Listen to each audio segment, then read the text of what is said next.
Hello everyone, good morning. मैं Pravesh Sharma, welcome back to my channel. आज हम देख रहे हैं BEd second year teaching subject Sanskrit के प्रश्न पत्र का प्रारूप। ये प्रश्न पत्र है एग्जामिनेशन 2018 का, पेपर 7।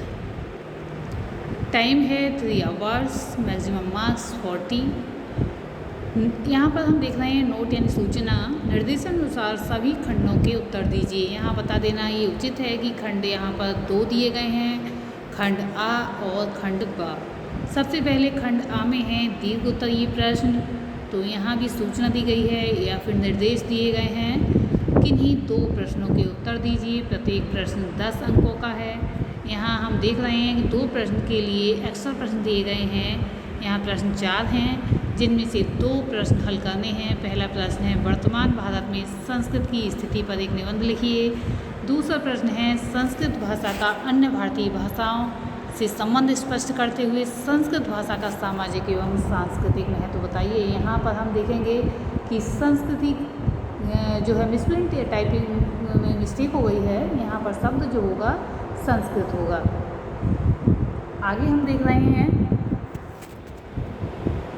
संस्कृत भाषा बोलने या कहें संस्कृत भाषा सीखने की विभिन्न विधियों का वर्णन करते हुए ये बताइए कि इसमें या इनमें सर्वश्रेष्ठ विधि कौन सी है और क्यों।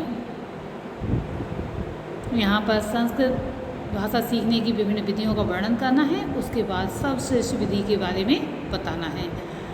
चौथा प्रश्न यहाँ पर हम देख रहे हैं संस्कृत में कविता शिक्षण का महत्व स्पष्ट करते हुए जूनियर हाई स्कूल स्तर पर कविता की एक पाठ्य योजना बनाइए।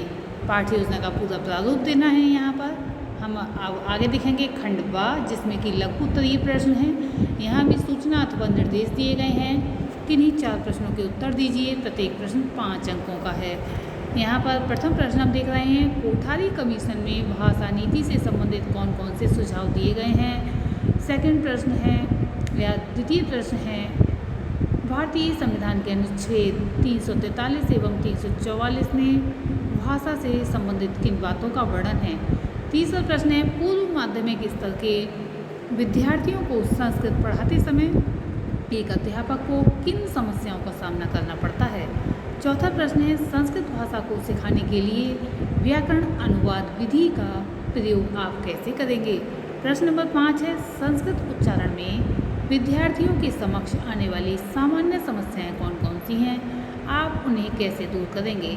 प्रश्न नंबर 6 या 6 है मूल्यपरक लघु कथाओं की संस्कृति। यहाँ भी गलत है, मिसप्रिंट हो गया है। यहाँ पर होगा संस्कृत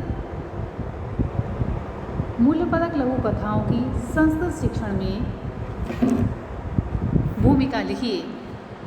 7वां प्रश्न या 7वां प्रश्न है आधुनिक भारतीय भाषा के रूप में संस्कृत विषय पर एक टिप्पणी लिखिए। इस प्रकार आज की इस वीडियो में हमने देखा teaching of Sanskrit paper 7 B, और यहाँ पर 2 खंड दिए गए थे। सबसे पहले दीर्घ उत्तरीय प्रश्न थे जो कि 2 प्रश्न करने थे, तथा इसके बाद खंड बा में लघु उत्तरीय प्रश्न थे जिसमें कि 4 प्रश्न करने थे। आज की इस वीडियो में इतना ही। धन्यवाद।